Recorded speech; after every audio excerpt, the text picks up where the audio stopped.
Hello guys, ഇന്ന് നമ്മുടെ വെക്കേഷൻ്റെ first day ആണ്.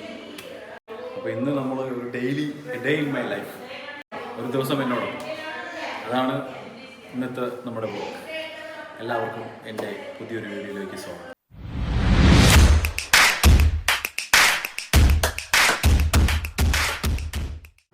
ഇന്ന് വെള്ളിയാഴ്ച ദിവസമാണ്. അപ്പോൾ ഇന്ന് പള്ളിയിൽ പോകുന്ന ഒരു ആദ്യത്തെ വെക്കേഷൻ്റെ ആദ്യത്തെ വെള്ളിയാഴ്ച ദിവസം, അങ്ങനെ റമദാൻ മാസത്തിലെ അവസാനത്തെ വെള്ളിയാഴ്ച. അപ്പോൾ ഇന്ന് പള്ളിയിലോട്ട് പോകാനുള്ള ഒരുക്കത്തിലാണ്. എന്നിട്ട് നമുക്ക് കുറച്ച് ഫാമിലീസ് ഉണ്ട്, ഫാമിലീസ് വീട്ടിലേക്ക് നമ്മൾ പോയി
ഇത് കണ്ടൻ കുറെ വർഷങ്ങൾക്ക് ശേഷമാണ് ഇവനെ കാണുന്നത്.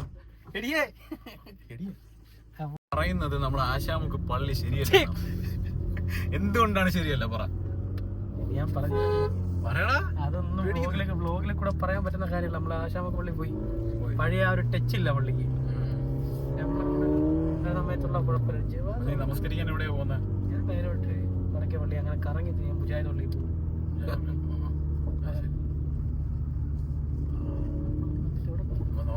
എവിടെയാണ് നോമ്പുറയൊക്കെ വീട്ടിലളിയാ.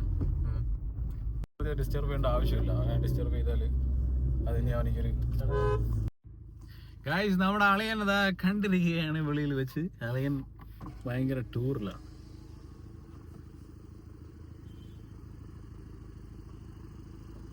വണ്ടി മാറ്റിക്കൂടെ? ബേക്കിലൊരു വണ്ടി വന്നിരിക്കുന്നുണ്ടോ? അളിയാ പോട്ട് പോട്ട്.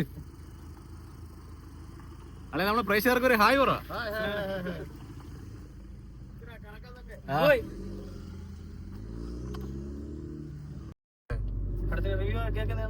എന്നാലും ഒരു കാര്യമില്ല, അതില് വിഷ്വൽ ക്വാളിറ്റി മാത്രം. പക്ഷെ ഈ വിഷ്വൽ ക്വാളിറ്റി എടുക്കാൻ വേണ്ടി എന്താണ് ഇവർ ഇത്ര രാജ്യങ്ങളിൽ പോയെന്ന് വെച്ചാൽ അതിലൊന്നും ഒരു കാര്യമില്ല. ഇവ ഇത്ര വലുതാണ്. ഇവർക്ക് ഇത്ര അത്രയ്ക്ക് ഒരു വലിയ കഥയായിരിക്കണം, അല്ലെങ്കിൽ ഫുൾ അവിടെ ആയിരിക്കണം. ബിസിനസ്, നാർക്കോട്ടിക് ബിസിനസ്, അങ്ങനെയുള്ള ചപ്പ് ചവറ അതൊക്കെ ആയിരിക്കണം. പക്ഷെ ആളുകൾ പറയുന്നത് കറക്റ്റ് തന്നെയാണ്. ഡീഗ്രേഡ് ചെയ്യുന്നതല്ല, വിഷ്വൽ ക്വാളിറ്റി മേക്കിംഗ് ഓക്കെ. പക്ഷെ സെക്കൻഡ് ഹാഫിന് ശേഷമുള്ള ക്ലൈമാക്സിനടുത്തുള്ള അടിയും പാട്ടും ഒക്കെ എന്തിനാന്ന് വെച്ചാൽ എന്തിനാ ടിപ്പിക്കൽ ഒരു പ്രതികാരമാണ്. ചെറുതിലെ പൃഥ്വിരാജിന്റെ അച്ഛനും അമ്മേനെയും കൊല്ലുന്നു, ഒരു ബജ്രംഗ് എന്ന് പറയുന്ന കൊല്ലുന്നു, അത് കഴിയുന്നു. അത് ക്ലൈമാക്സ് ആകുമ്പോ സാധാരണ അച്ഛൻ പറയുന്ന ചെയ്യേണ്ട ആവശ്യമില്ല, റിവ്യൂ മാത്രം പറഞ്ഞാൽ മതി. ഡിസ്ക്ലോസ് അല്ല, ഇത് തന്നെയാണ് കഥ. ടിപ്പിക്കൽ പ്രതികാര കഥയിൽ മോഹൻലാൽ ഇൻക്ലൂഡ് ആവുന്നു, അത്രേ ഉള്ളൂ. ബജ്രംഗ് കോട്ടിട്ടുള്ള സംഭവം അതൊന്നും പോരാ. സ്റ്റീഫൻ നെടുമ്പള്ളി ഓക്കെയാണ്. എന്നാലും നീ ചോദിക്കട്ടെ, ഈ നോമ്പിന് നീ സിനിമ കാണാൻ പോയത്? അതിനൊന്നും ഒരു കുഴപ്പമില്ല. നോമ്പിന് മൊബൈൽ കാണുന്നവർക്കും യൂട്യൂബിൽ വീഡിയോ എടുക്കുന്നവർക്കും ഇൻസ്റ്റാഗ്രാം വീഡിയോ കാണുന്നവർക്കും എല്ലാം കാണുന്നുണ്ടെങ്കിൽ നോമ്പിന് രാവിലെ ഒരു കുഴപ്പമില്ല. നമ്മള് യൂട്യൂബിൽ സിനിമ കാണുന്നതില് ആളുകൾ ആരെങ്കിലും ഉണ്ടെങ്കിൽ, ഒന്നോ രണ്ടോ ആളുകളാണെങ്കിൽ സിനിമ കാണാത്ത ആൾക്കാരെ കുറിച്ച് എന്ത് പറയാൻ പറ്റും? അങ്ങനെയല്ല, നിങ്ങൾക്ക് ജീവിതത്തിൽ സിനിമ കാണാത്ത ആൾക്കാരാണ്. നിങ്ങൾ ഇതിനെ കുറിച്ച് എന്താണ് പറയുന്നത്? യൂട്യൂബ് കമന്റ് ചെയ്യുക. അല്ലെങ്കിൽ എന്റെ വീഡിയോസ് ഇപ്പൊ നമ്മൾ തുടങ്ങിയതേ ഉള്ളൂ, അപ്പൊ കുറച്ച് വ്യൂസേ ഉണ്ടാവുള്ളൂ.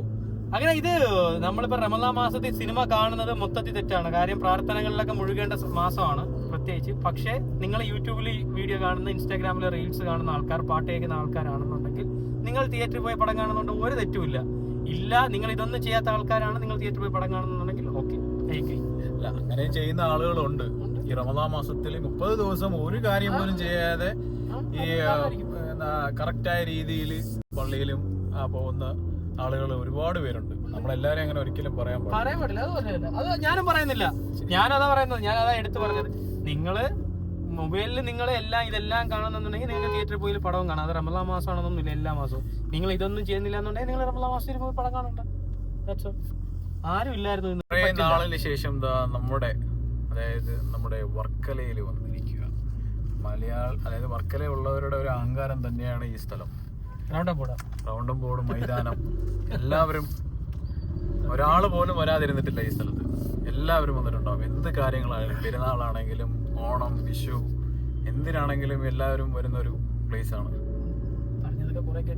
വർക്കല ഉള്ളത്. കറക്റ്റ് കാര്യമല്ലേ പറഞ്ഞത്? അല്ലാതെ ഞാൻ പറഞ്ഞു അല്ല, ഇത് ഞങ്ങളുടെ വർക്കല മൈതാനം. ഈ മൈതാനത്താണ് ഞങ്ങൾ കളിച്ചു വളർന്നത്. എന്ത് കാര്യങ്ങളുണ്ടെങ്കിലും നമ്മള് ചെറിയ കാര്യങ്ങൾ, പണ്ട് പെരുന്നാളിനൊക്കെ ഇവിടെ വന്ന് ഡ്രസ്സ് മേടിക്കുന്നത്, ചെരുപ്പ് മേടിക്കുന്നത്,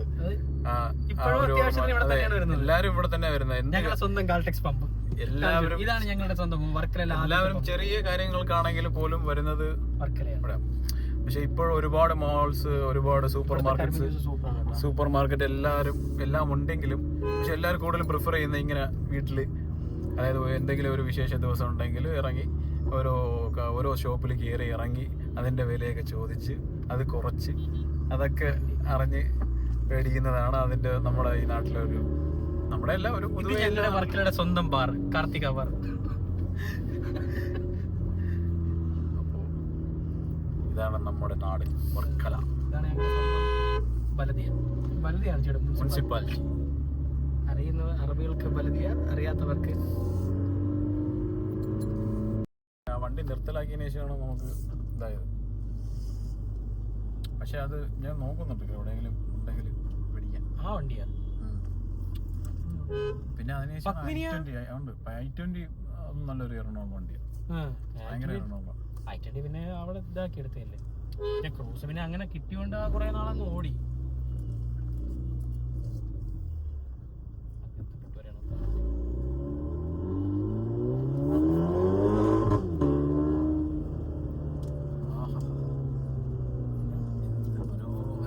ബാംഗ്ലൂർ പോക്ക് നടക്കുമോ? ഫോണിന് പോയി കല്യാണം കഴിഞ്ഞ് നമുക്ക് പോകണം. പിന്നെ അത് കഴിഞ്ഞാൽ പിന്നെ ലോക്കാണ്.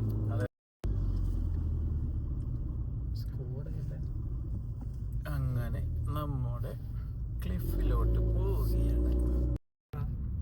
ഇതാണ് വർക്കലയിലെ അടുത്ത സ്വകാര്യ അഹങ്കാരമായ സ്ഥലം, ക്ലിഫ്. നമ്മുടെ സ്വന്തം ക്ലിഫ് ഹെലിപാഡ്. മറ്റൊരു ഡയലോഗ് ഉണ്ടല്ലേ, ഇടവേളകൾ ആനന്ദകരമാക്കാൻ വർക്കല ക്ലിഫ്. അതെ, ഒരുപാട് പേര് ചോര നീരാക്കിയ ക്ലിഫ്. സായാഹ്ന സന്ധ്യകളിൽ വന്ന് ഇവിടെ ഇരുന്ന് കടൽ തിരകളൊക്കെ സൊറ പറയുന്ന ക്ലിഫ്.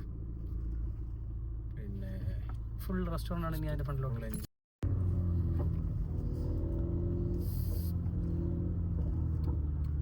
ക്ലിഫ് ഇറങ്ങി തിരിച്ചു പോവുകയാണ്. നാട്ടിൽ വന്നാൽ എല്ലാവരും വരുന്ന സ്ഥലമാണ് ക്ലിഫ്. അത് നമുക്ക് മറക്കാൻ പറ്റാത്തൊരു അനുഭൂതിയാണ്. ക്ലിഫ്, പാപനാശം, പിന്നെ അതൊക്കെയാണ് ഏറ്റവും ഫേമസ് ആയ സ്ഥലങ്ങൾ വർക്കല. ഒരുപാട് സ്ഥലങ്ങളുണ്ട്, ഒരുപാട് ബീച്ചുകളുണ്ട്. തിരുവമ്പാടി, ബ്ലാക്ക് ബീച്ച്, അങ്ങനെ ഒരുപാട് ബീച്ചുകളുണ്ട്. ഏത് മൂളിയുടെ അത് പിടിക്കവന. നമ്മള് റോഡിൽ നല്ല രീതിയിൽ പോവാ. മറ്റുള്ളവരെ നമ്മൾ കാണിച്ചെന്നും പറഞ്ഞിട്ട് നമ്മൾ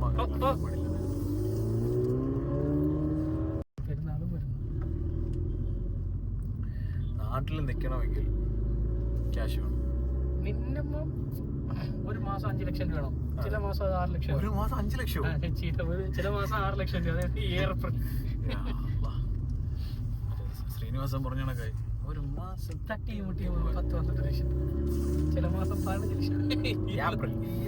അതുപോലെ ഭയങ്കര ചെലവാണ് നാട്ടില്. അതുകൊണ്ട് പ്രിയ സുഹൃത്തുക്കളെ, ചെലവ് എടുത്തോണ്ട് ഇങ്ങോട്ട് വരുന്നത്.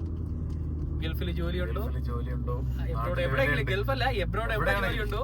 വിലയുണ്ടോ? നാട്ടില് വിലയുണ്ട്. നാട്ടില് വിലയുണ്ട്. അത് മാത്രമല്ല, ലീവിന് വരാണെങ്കിൽ 30 ദിവസം കൊണ്ട് തിരിച്ചു പോവുകയും ചെയ്യും. കൂടുതൽ എല്ലാവർക്കും അറിയാം, എല്ലാ പ്രവാസികൾക്കും അറിയുന്ന കാര്യമാണ്. അവർക്ക് അറിയാത്ത വെള്ളം കുറച്ചാൾ നാട്ടിൽ വന്ന് നിൽക്കുമ്പോ ഫേസ് ചെയ്ത ഇഷ്യൂസ് ആണ് അതൊക്കെ.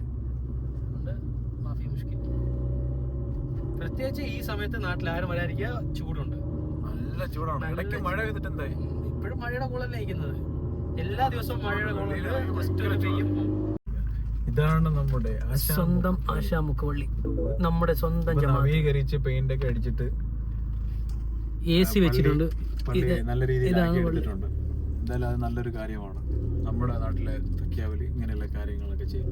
അതൊരു കൂട്ടം ആളുകളാണ് ഇതൊക്കെ ചെയ്തത്. ഇത് Joy MLA light, high mast light.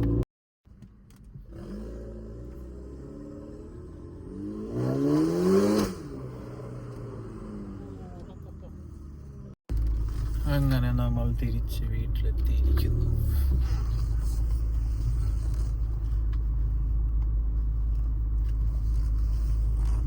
അപ്പോൾ ഇതൊക്കെയാണ് എൻ്റെ ഡേ ഇൻ മൈ ലൈഫിലെ വീഡിയോസ്. അപ്പോൾ എന്നോടൊപ്പം ഒരു ദിവസം ഇനിയുള്ള സമയം എനിക്ക് കുറച്ച് നോമ്പുള്ള പരിപാടീസ് ഉണ്ട്. അപ്പോൾ അതിൻ്റെ പരിപാടിയുണ്ട്. അതിൻ്റെ പരിപാടിയായിട്ട് ഞാൻ പോവുകയാണ്. അപ്പോൾ ഇനി നമുക്ക് നാളെ അടുത്തൊരു വീഡിയോ ആയിട്ട് നമുക്ക് കാണാം.